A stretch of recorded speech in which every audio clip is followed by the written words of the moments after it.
I'll have to be honest with you. First thing I'm going to mention right up front is it's free.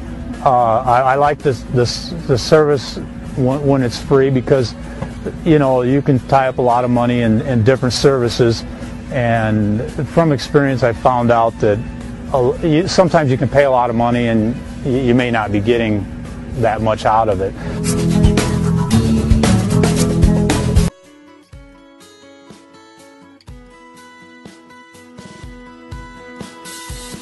Good afternoon, welcome to GrainTV. My name is Cody Bills. Today is Wednesday the 28th. Typically we would be seeing the ethanol numbers come out today, but those are delayed one day. We'll see them on Thursday. Export sales will be moved over to Friday.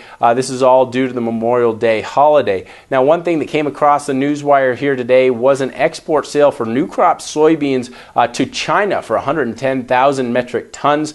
That, I think, helped to support the market in the early part of the trade. We talked about this on the morning news letter that we send out. Really, yesterday we did see Chinese soybean auctions, and last time we saw that, we saw the market sell off significantly. Yesterday we saw the market sell off significantly, and we warned that with the volatile situation here in soybeans, maybe we could see a snapback similar to what the response was the day following those Chinese soybean auctions. Well, today we did get a bit of a snapback, up 9 cents, not nearly the magnitude of the snapback that we saw in the last soybean auctions, and I think part of that really has to do with the crop progress report that came out yesterday. Soybeans is finally ahead of the 5-year moving average, and so there's less concern that we're going to get those beans in the ground. I think that took some of the wind out of that soybean rally here today. Another thing to note is that over the weekend here we saw 2 shipments of Brazil soybeans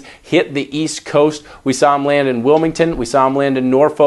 This is really the first time we've seen South American soybeans hit U.S. shores since early last month when we saw some cargoes hit the Gulf and move up the Mississippi. One thing to note is that this is really the start of a time period when we're expecting to see more imports. In the next couple months, we'd expect to see somewhere around 2 million metric tons imported into the U.S. Another thing, you know, that's going to pressure soybeans. That's going to pressure the futures market, along with some talks. Now, these are unconfirmed rumors, but there was some rumors out there that China may have been canceling some more cargoes of soybeans. That would be very negative if those rumors were confirmed. But like I said, those are rumors. They are unconfirmed, but that is what the market's talking about. So we'll have to see whether or not those pan out. Across the U.S., we have seen, for the most part, pretty nice planting weather really from yesterday and moving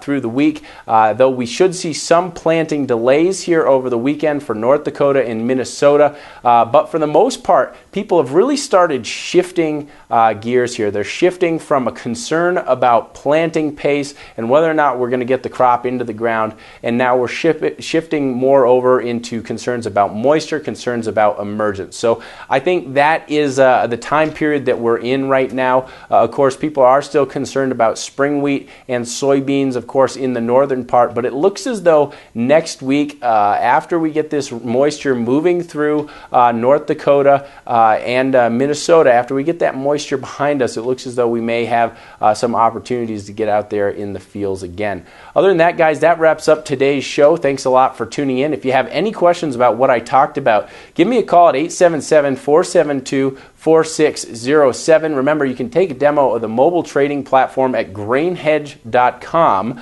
and you can actually see what it's like to have live quotes in the tractor cab or when you're moving about the fields. It is nice to be able to monitor your positions and see what the market's doing out there. Thanks a lot for tuning in. Again, we'll see you Thursday here, and we'll be going over the ethanol numbers reported then.